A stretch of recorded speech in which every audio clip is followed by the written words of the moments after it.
I am excited to talk about connection today. Hopefully, whether this was your first, second, third, or maybe you had a year of being in person, connection really matters to me. I just want to say how thrilling it is for me to be with you. You've chosen to be here, your time is super valuable. So I suspect you've come because you're either interested in the connection that happens around mentoring, maybe you're curious about learning differences, learning disabilities. You'll hear me talk about those words and explain them a bit, but to really ground us, I want to start with what brought me here. And so to do that, we have to go back to 1998. This is a picture from one of the earliest days when I showed up at Brown University. I am somebody with dyslexia and ADHD. I say that today with a smile on my face, but as you can even probably tell in that picture, if you can't tell, because I've changed a little bit, I'm the guy in the far back on the right, which is where I liked to be. By the way, I don't know why this picture is in black and white. For those of you who are around in the late 90s, you can attest to the fact that there was color then. But like colorless, quiet in the back was pretty much where I wanted to hang.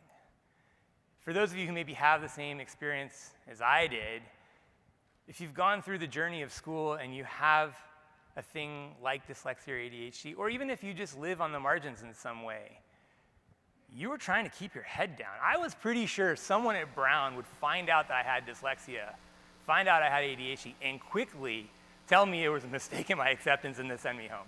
So I showed up at Brown, excited to be there. I made a few friends, and I said, I am going to tell no one about this thing. I also said that I am going to become an educator. Any educators in the room? Anyone have that feeling when you showed up, maybe some educators had really changed your life, and you said, I'm going to do that?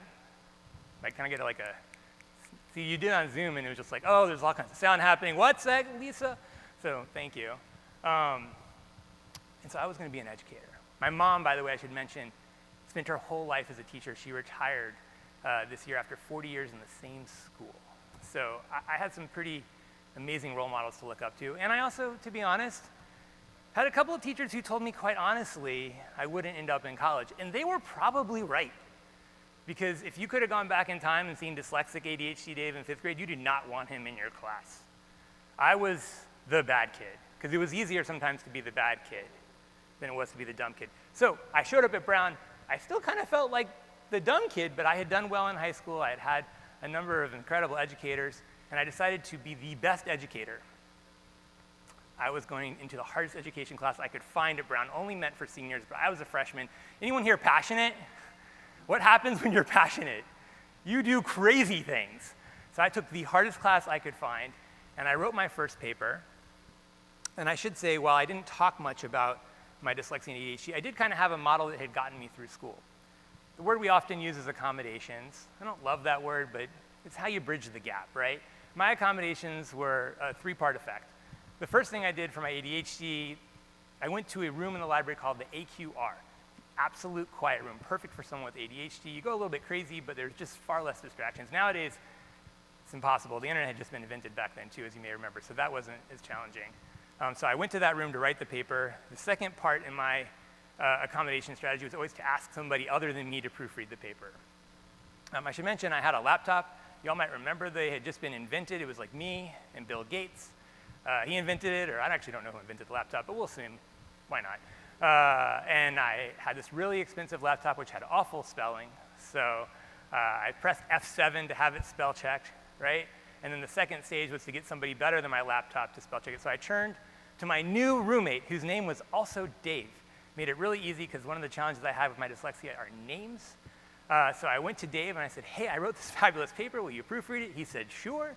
He proofread it very quickly. I thought, he is a very fast reader. This is going to be excellent. He did not find many spelling errors, by the way, which I thought, I don't know how he got in, but okay. I'm pretty sure there were some in there, but spell check was getting better. And then, the third part for me was always being an advocate. So as I turned into the paper, I went back to the professor. In my mind, I'm calling her Cynthia, but her name is Professor Garcia Cole. And I just said, hey, I just want you to know I worked really hard on this paper. I think you're going to love it. Can't wait to hear. 2 weeks pass. She doesn't tell me anything. Very frustrating.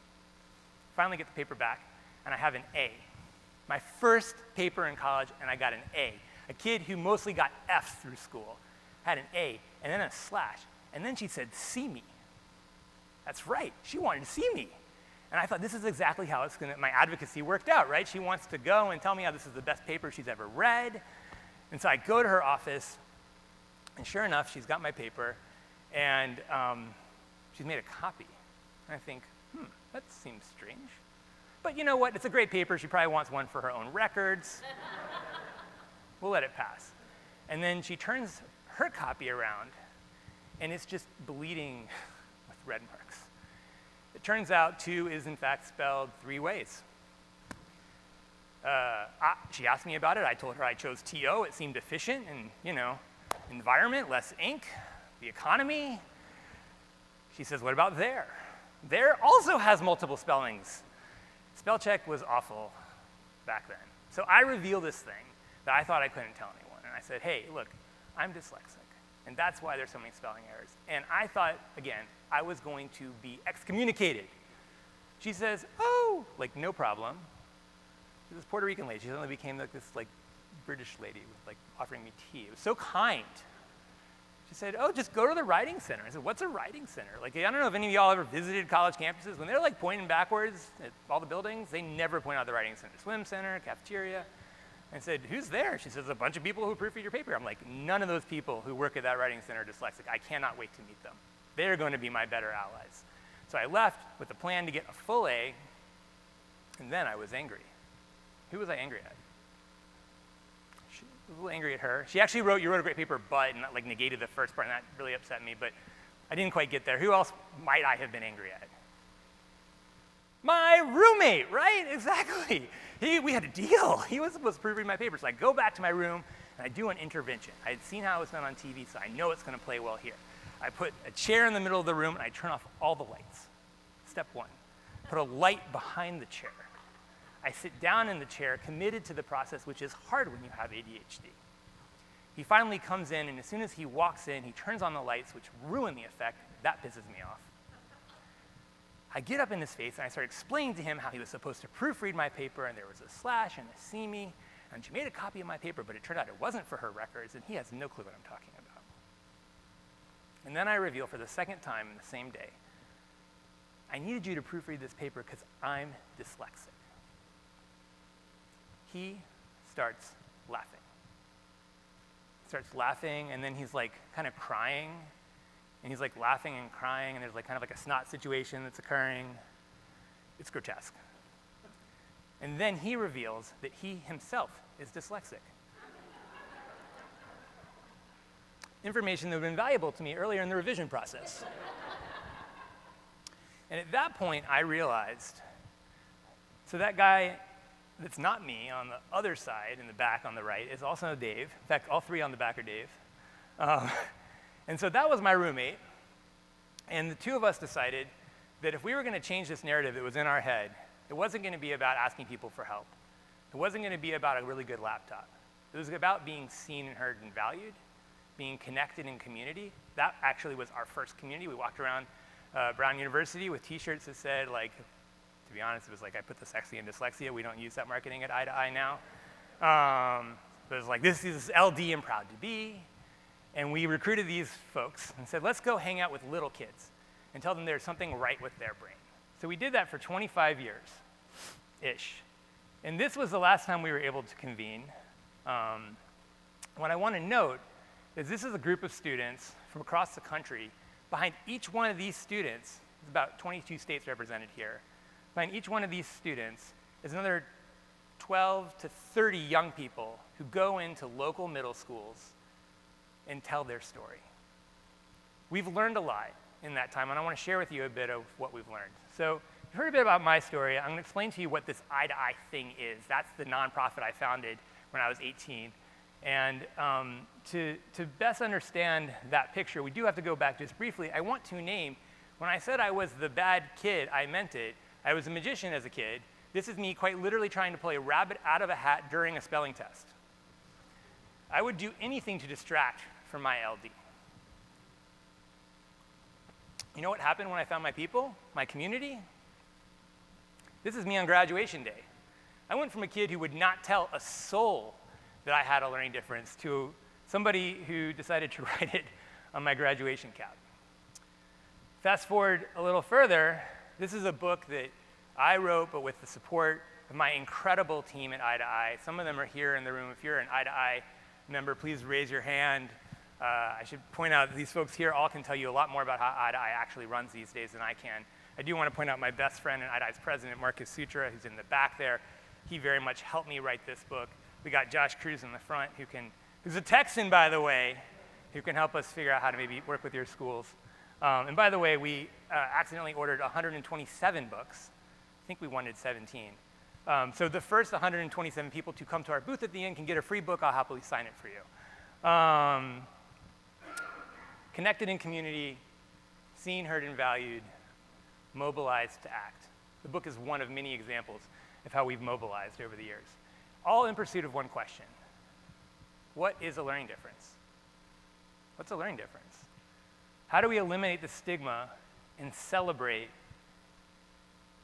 our experiences? How can we go from a stigmatizing experience to an identity experience?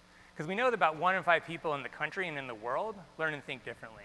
But when we stigmatize them, they hide. And in fact, I'm using some words, but there's a whole cornucopia of words. You may know some of these words. A lot of the words on this screen in the top in the circle are words you may be familiar with. I'm going to throw a big old umbrella over all this and just call it neurodiversity. And I think the next time we make this slide, we should highlight the strengths, because the circles, a lot of the weaknesses we talk about, we also know they come with strengths. And again, back to the intersectionality, right? It is not lost on me that as a white man with dyslexia and ADHD, I'm here. But the intersectional experiences of those who have learning differences and are people of color, or learning differences, low-income families, those intersectional experiences, which is, by the way, I talk to kids all day long, they do not distinguish these. They just say, this is who I am. So we have to understand better how to reach those furthest from opportunity and uplift them. Because if we don't, statistics are awful. I'm not going to go through each of these. But if you just pick one or two, and feel free to throw a comment in Slido, there is work to be done. When we think about half of the general public thinking that learning differences are a result of laziness, I hope that hits you in the heart and it inspires you to do something differently tomorrow about the stories we tell. And for those of you who are educators, we know 80% of the time, kids who learn and think differently are in your classes. And I'm a trained educator.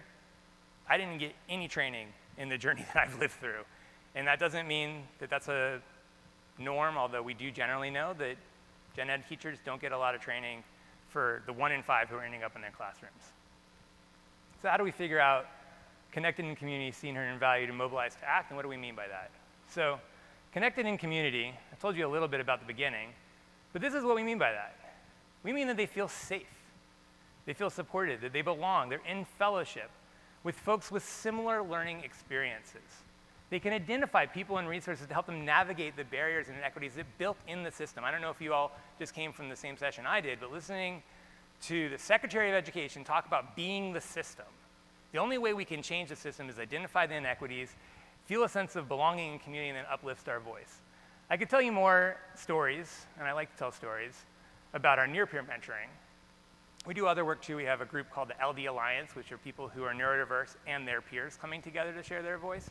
But the best way to talk about how we ended up finding that 20% self-esteem increase happened in our program and 16% decrease in depressive symptoms happened in our program. I just pulled those two out because I don't know about you all, I felt extremely depressed over the past pandemic. The fact that our kids actually were protected from depression and their self-esteem went up says there is something magical happening even in the eye of chaos. So looking more closely at how that happens, I'm going to use PBS, who did a piece on us before the pandemic, to give you a sense of what that looks like. See if I can turn the volume up. If not, you can just see what they... And I get to do exciting stuff because I really don't have nobody at home, because mom, she gotta go work, and when she get home usually, I don't have anything to do, so I just sit in my room. I like working through this program because I get to meet tons of different people, even the other mentors, and I'm around people like me, so they think the same way, they learn the same way. I get to hear what she goes through, and I wish that I had someone that could understand what I was going through schooling growing up. So I like talking to her and stuff like that. Hello. I love you too. Connected in community. Seen, heard, and valued. What do you think happened with that pair after they saw each other's story reflected in one another? They were ready to be seen, right? They had a positive sense of themselves. They could think about how to evaluate themselves and ask for the support they needed because they knew there was something fundamentally right with how they learned and thought. Not that they were broken, not that accommodations were about fixing them. Accommodations are about fixing the system. So I'm just going to share with you quickly what that's looked like for us just recently. So this is the second time actually that I've left my house. The first time was in December. I was very lucky to represent EyetoEye at the CNN Heroes Gala. I don't know if any of you have watched CNN Heroes. It was a wild experience.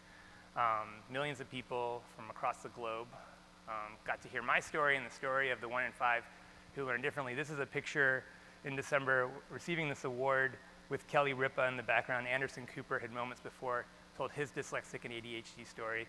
Kelly told her family story. I told mine in 30 seconds. I know I'm running out of time here, so you can tell that was hard for me. I sat down after getting this award, and the only 12-year-old in the room came running up to me, crying. Chelsea was her name. She said, "I heard my story and yours." I am 40, almost 2. My birthday is in a week. 4 times her age, and she saw something in 30 seconds that validated her life experience. I sat down, a man 20 years older than me started crying, and I'm thinking, what is going on here? He too had dyslexia, he had told no one. I thought, man, Chelsea should have just talked to that guy and saved me from coming out tonight. Could have kept my shoes off. And then all these letters started rolling in. These are just a couple. I was talking to my colleague, Kat, who's in the back here, who handles our communications. We were getting letters today saying things like, "I admire you because I have ADHD and dysgraphia and think you are very brave." I like Kathy in the corner over here. You're an idol to our type. I am definitely no idol, but I love our type. She's just looking for community. And Bennett's one of our allies. He's like, "Thanks for standing up for my brother. Appreciate that. Nobody else is doing that. I'm doing that." If we're seen, heard, and valued, we can actually change the cultural dialogue. If we keep talking about learning differences like there's something to be ashamed of and we're going to hide in the corners, we'll never be mobilized to act. So I'm running out of time for our questions, and I know we only have 2 minutes left, so I just want to invite you to think about what happens in your own lives when you're mobilized to act. There's a moment that happened for us. It was one of those experiences that I'll probably never forget. This is many, many years ago when I still thought I was a young person. It turned out I was the first mentor, and at 27, I was the first chaperone. Some of our students called us and said, "Hey, do you know they're reauthorizing ESEA?" And I said, "No, sure. Young people always know more than I do." He said, "Well, we need to go to DC and tell the politicians that we need to be included, because right now the way it's being framed is those who learn differently won't be a part of the test. And we hate tests, but we want to be included because we want to be counted because we deserve to be seen, heard, and valued." And I said, "Great, I'll go." And they said, "You're not going. You're getting the bus." Our job is to get the bus. These are just some of the pictures that came. I see Marcus, who I pointed out earlier. You don't even recognize him. He's got long hair now. This is some years ago hanging out with Senator Bennett. In that meeting, I remember one of the kids said that he was dyslexic, and Senator Bennett revealed that he was dyslexic, and nobody knew that, including his chief of staff, who happened to also be dyslexic. And they didn't know that they both were dyslexic and sending each other memos that nobody was reading. We got to meet with the late, great John Lewis. Talked about the intersectionality of social justice, civil rights, ableism. At EyetoEye, we believe in an anti-ableism movement. We know when we see ableist practices, and we stand up to do something about it, right? So as we wrap up, I'm going to apologize for 30 seconds and not getting to answer any of your Slido questions. But I will ask you to think about the choices that you make. Hope you'll come to our booth and we can have a conversation. I've been thinking a lot about buses. I really missed looking at school buses during the pandemic. I don't know about you. Walking my daughter to school, seeing kids getting taken to school, knowing that learning was going to happen there. Didn't happen during the pandemic for many of us, right? And then I got thinking about buses. Buses are just things we've made, right? Go back to the 1950s, buses weren't so great. Buses were literally instruments of racism. Right now in a lot of America, if you have a learning difference, you have to go to school in a shorter bus. Seems kind of strange to me, especially if we want to all work together. You know what buses were used in New York City in a really good way? Those furthest from opportunity who didn't have Wi-Fi, couldn't get online, they were outfitted as hotspots, connecting people. We have choices every day. My question for you is if you'll join me making some choices to make a difference. I was going to share with you a really cute video of my daughter, but I'm not going to have time for it. So all you got to know is that this was me asking Emma. She was excited to go back to school, and she literally started skipping around the room. If you don't speak toddler, you'll hear her kind of like saying that over and over again. That's how we start. We all start with this kind of excitement. The key is to keep that going for the rest of our lives.